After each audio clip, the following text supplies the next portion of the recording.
What's good, y'all? Welcome back to the Titans Rundown. I am your host, Micah McCamey, and in today's episode, we got a lot to go over, obviously. Free agency has been absolutely insane, so let's get right into it. And first off, I want to start out with the idea of warning. This episode was recorded before Wednesday actually was a day of the week. Wait, hold up. That sounds wrong. This episode was recorded before Wednesday, and this episode was recorded at about 4 o'clock at night for y'all to listen to at 4 a.m. hopefully, or later. I get late risers, but anyway. So here is the thing. All right, there has been a lot of silence recently with the Titans organization. Like day one, there was a lot of like boom, bang, pow, pow, all that stuff. Like there was a lot of a bang bang action. So here is my warning for you. If something big does end up happening at like 8 p.m. tonight, or if something happens on Wednesday right before the episode goes out, my apologies. I just want to get that out of the way. All right, let's get right on into this. So, and speaking of the silence, let's talk about that. Dog, it's quiet. It's just a little bit too quiet, Like, man, it doesn't feel like it should be this silent, especially after how booming day one was. Like, dude, there is so much more that could end up happening right now, and I think that they're working on something big right now. Whether it's for L'Jarius Sneed, Josh Sweat, or heck, even what's his name, T. Higgins. I want it to be for T. Higgins out of all those guys, but if it's not, that's okay. And if it's for L'Jarius Sneed, I'll be through the moon. And if it's for Josh Sweat, I'll be happy about it. Don't get me wrong, because we need playmakers, but like, I don't know if we should give up draft capital for him. Because like we've obviously got Chase Young visiting us right now, so like, why even worry? Why even bother? But anyway, so like, yeah, this day has been so slow. Like, I remember like, after school, during school today. So basically, I was checking my phone all day and seeing that nothing happened apart from Patrick Queen to the Steelers. But like, there's nothing happening right now. I don't know, like, I don't know what to tell y'all. There's just nothing happening. I'll give y'all an emergency short as of last night if something does happen for the Tennessee Titans. But right now, it's dead silent. So I just wanted to let that go. All right, now let's get into today's episode. Starting out with Derrick Henry. Man, we knew it was over. I even made a video about it. But it still hurts, especially since he went to the Ravens. Like, he could have gone to Dallas. He could have gone to, man, I don't know where else he would have gone. He could have gone to most other places, and I would have been fine with it. I'm just happy that he didn't go to, oh, man, what's the place called again? I'm just happy that he didn't go to Houston, honestly. But, who knows? This may be down by next week. I may end up putting a Kevin Byard thing there, but golly, it was an amazing few years, and just be happy that it happened, because this has truly been the best time to ever be a Titans fan. Well, okay, Eddie George and Steve McNair put up a pretty good fight, but you know what I'm saying. Like, this dude brought enlightenment into a franchise that was just so boring and dark and sad. Like, I remember all those. I remember all those plays, like his 99-yard rushing touchdown. I remember his insane stiff arms, especially on Monday night against the Bills. That was ridiculous. And the other Monday night game against the Bills. And the other Monday night game against the Bills. No, I'm playing. Yeah, last time that we played the Bills on Monday night, it did not go well for us, so I really can't be talking. But there were just so many incredible moments that we got to share with Mr. Derrick Henry, and I have been beyond grateful. We drafted him in the second round, under Zeke. That was a steal, am I right? You know, I don't know what else to say. He helped me truly fall in love with football. And I'll be honest, if it wasn't for this dude and for that big win on Monday Night Football against the Buffalo Bills, I may not be recording this right now. I probably am living out my life, and doing other things. So, yeah. Thank you to the King. And as much as it pains me to say that he's going to the Ravens, and as much as it pains me to do this, I wish him luck in Baltimore. I hope he goes and gets that ring that he truly deserves. Bro basically had the Damian Lillard treatment. Small market and all that other good stuff. And he never had the right pieces around him. So, I hope he goes get into the ring. Also, this one's not going to be as emotional, but Kevin Byard also signed with the Bears. What the heck, man? I thought it was your thing. You were going to come back. You were going to make a big splash and come back to the Titans, be the locker room guy, be our leader on the defensive side. But I guess not. I guess, good luck freezing your tail off in Chicago with Nate Davis. People talk about how the Eagles steal our players. They've stolen 2. The Bears have also stolen 2 now. Like, they've stolen both guys. Like, gosh, so basically what I'm saying is that first off, I think I get why Kevin Byard went there, because I'll be honest, the Bears did overpay just a little bit. Like, he's more worth like $6 million a year right now. He's not worth 7.5 to 8 million like that contract makes it out to be. But I will tell you this, as much as I would have loved to have Kevin Byard back, I feel like that brings a lot of pressure to the Titans organization to, let him start and, make him do all the big work. But, he isn't getting better, I'll tell you that. He's getting a little worse, honestly. But, again, Kevin Byard, I was grateful for his time whenever he left. I was just as, if not potentially more emotional whenever he left than when the King ended up leaving, because the King was inevitable, and I guess Kevin Byard was too, but I thought that we were going to hold on to him like we did King Henry, just, for some sentimental moments and whatnot. But I guess that, we only were allowed sentimental moments with Derrick Henry. But anyway, let's get away from all this sad stuff about Titans veterans not joining the team, rejoining or coming back as a reunion.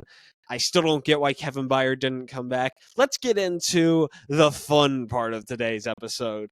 The free agents that we signed. Wow, Ran Carthon was cooking yesterday, man.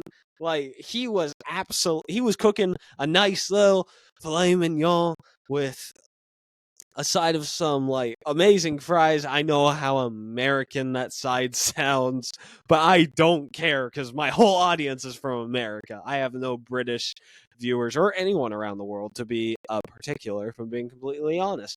But that's okay, because I don't like, I really only love America. Not that I don't like any other country, it's just I'm not in love with America. So, let's start out with, how about we go with the worst? Let's go from worst to best, all right? So let's start out with Kenneth Murray. So, obviously, this one was going to be rated the worst out of all of them, because he's a little questionable, He hasn't had the best PFF grades over the past few years, but he's young, he's athletic, and, he'll work very well in blitz packages. So, I'm not too sure if this is, like, the best signing, but I do genuinely believe that he can do some good things for the Titans, and I'm not as hateful on this signing. Like, I don't know if y'all saw Titans Twitter. Not a single good thing was said about him. Not one. Everybody was just like, "Oh my gosh, Kenneth Kenneth Murray is an absolute bomb." Like I don't feel that way about him, honestly. Like, he is a lot better than a lot of people are saying, at least in my opinion. So it's kind of tough to rate this one, because you can also just blame it on the system, not as in like some type of system with anyway. I mean as in like a football system, like Brandon Staley's system. You can blame it on that potentially. Like the fact that he was able to put up decent stats in that defensive scheme may end up being a miracle, So that is my opinion on that signing. What grade would I give it? I would give it a C plus. Because if we don't get another linebacker and he's linebacker 1 and Otis Reese is linebacker 2, that means welcome to Blitz World. Because they sure as heck ain't doing anything in coverage. So I'll give it a C plus for now. That could change into like a B plus or a B if we get like a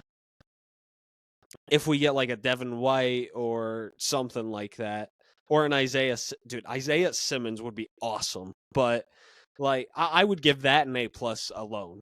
So anyway, now we march into the next one. Oof, man, this one's kind of tough. I don't have these pre-ranked, so it's between Tony Pollard and someone else. I won't say someone else because I don't want the rest of this episode to get completely leaked before it's even ended and people feel like that they got to click off. But anyway, how about we go with, let's talk about Tony Pollard. All right. So Tony Pollard, we signed him. I saw a lot of, dingoes on Twitter. I won't call them completely dumb because not everybody is as analytical about the Titans as I am and about like why we do specific moves and whatnot. So they think, oh, Derrick Henry was really good. We should have re-signed him, but then we go give Tony Pollard the same amount of money. That makes no sense. So to explain it to you, that person who thinks that this is a bad move because we could have given Derrick Henry the same amount of money. Here's my thing. Tony Pollard is younger. He is better. He is okay, maybe not better. Whoa. Sorry. He's younger, he's more athletic, and he has a more what's the word? He has a lot more pizzazz to him, to say the least. He's not as one-dimensional, is what I was looking for. So he's not as one-dimensional as Derrick Henry. He can at least do decent catch, get out of the backfield. He's a decent pass blocker, and he works best as a combo running back. Like him and Tyjae Spears is going to be a great duo next year. Let me tell you. I don't know like what else is going to happen next year. We could end up just being a really bad football team. And because maybe like Will Levis ends up being really bad, or Brian Callahan ends up not being the head coach that we expected him to be, or something like that. But if I can guarantee you one thing that will at least be good about this Titans team, it'll be that running back duo. Tyjae is electric, and Tony Pollard is just an older Tyjae Spears. And that makes our offense a little bit more unpredictable. You know what I'm saying?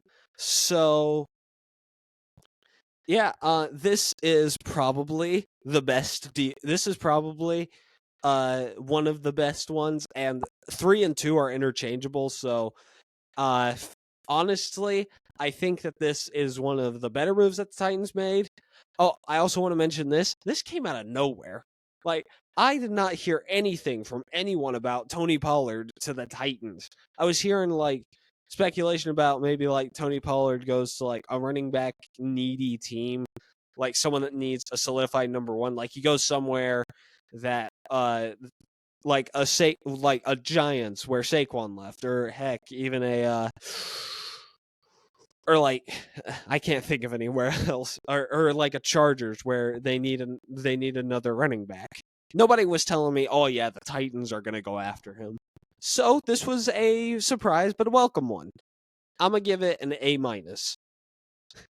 Now, whenever I tell you that is an A minus, first off, it shows you how above these next three are. It's like the Kung Fu Panda franchise. But seriously, it shows you first off how much better the rest of these guys are than Kenneth Murray, but it also shows you how incredible yesterday was to be a Tennessee Titans fan. So, at number 2, I've got Chidobe Awuzie. Sorry if I pronounced that name wrong. I've been practicing it. I've been trying to get it down so that way I wouldn't completely embarrass myself on the podcast. But anyway, moving on. Chidobe Awuzie. This dude is a dog. I'm telling you, this dude's a beast. Like, genuinely. Like, I think that he may be. I think he may end up, he's giving number one a run for his money, just to say the least. But, number one is just a little bit better, and you'll see why. But here's my thing, all right? We have been weak at defensive back. It's been really bad, as you could tell. Christian Fulton wasn't getting the job done. I get that one kind of because, he's probably been a little mental. But, because apparently Mike Vrabel was kind of mean to him. From apparently what his dad says. I saw that on Twitter at least. Sean Murphy Bunting, he was decent, but first off, he's gone. He's gone to the Cardinals. Second off, he wasn't as good as some people hyped him up to be. Like, he had a really good last game, and I think that people are blinded by, 2 interceptions, and people are like, oh, yeah, this dude, we should have, tried to pay all the money to, but he wasn't that good in reality. But then there was also Roger McCray, who's a dog. I'll tell you that. All right, one of the better slot corners in the NFL right now. So, anyway, so this was obviously a great signing, and he was very good last year. He didn't have an interception, but he was very good in coverage. And if I remember correctly, now correct me if I'm wrong, but I'm pretty sure he was coming off of an injury. And usually whenever you're coming off of an injury, it takes you 1 year, and then you go into next year and you're just juiced up and you're just, you're ready to take on the world. So, basically, what I'm saying is that this move could end up being great, and he could end up being a DB1 in the NFL, and he could end up being a good one too. Because as long as we have a good DB1 and we let the pass rush get there in time, that's all we need. So, I'm giving this an A. Right in between A minus A plus. Because I genuinely believe that he's one of the reasons that the Bengals defensive backfield was great. So, yeah. Anyway, we got one more, the best one by far. Actually, number two and 3 could have given it a run for its money, but I think this is the best signing, and whenever you hear it, you're going to get it. His name is Lloyd Cushenberry.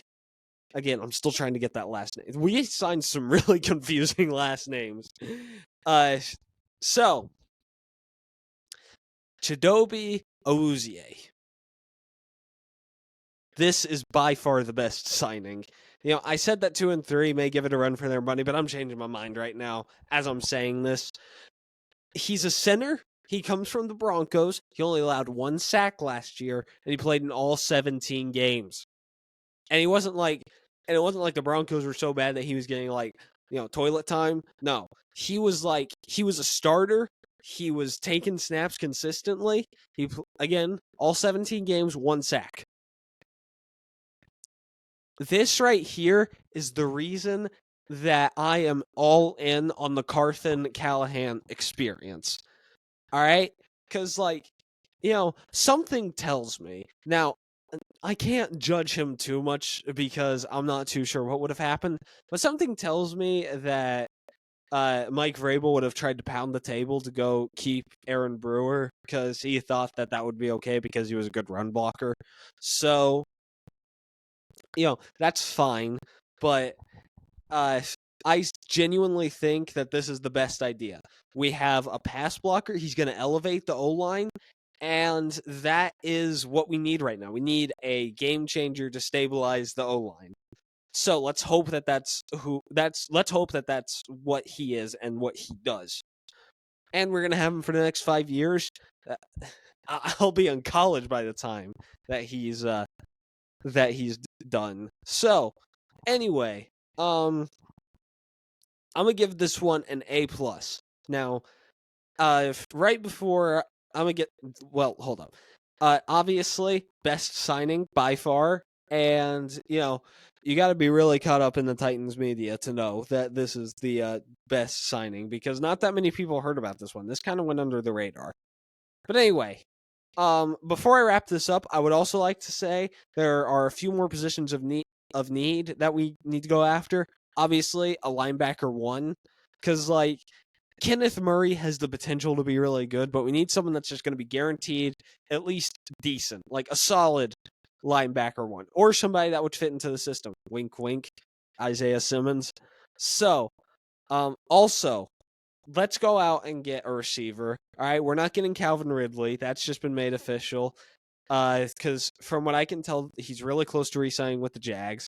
And if he signed with the Titans, while I was recording this, I would be absolutely starstruck. But I would love it. But yeah, no, we're signing Hollywood Brown. From what I can tell, at least. So.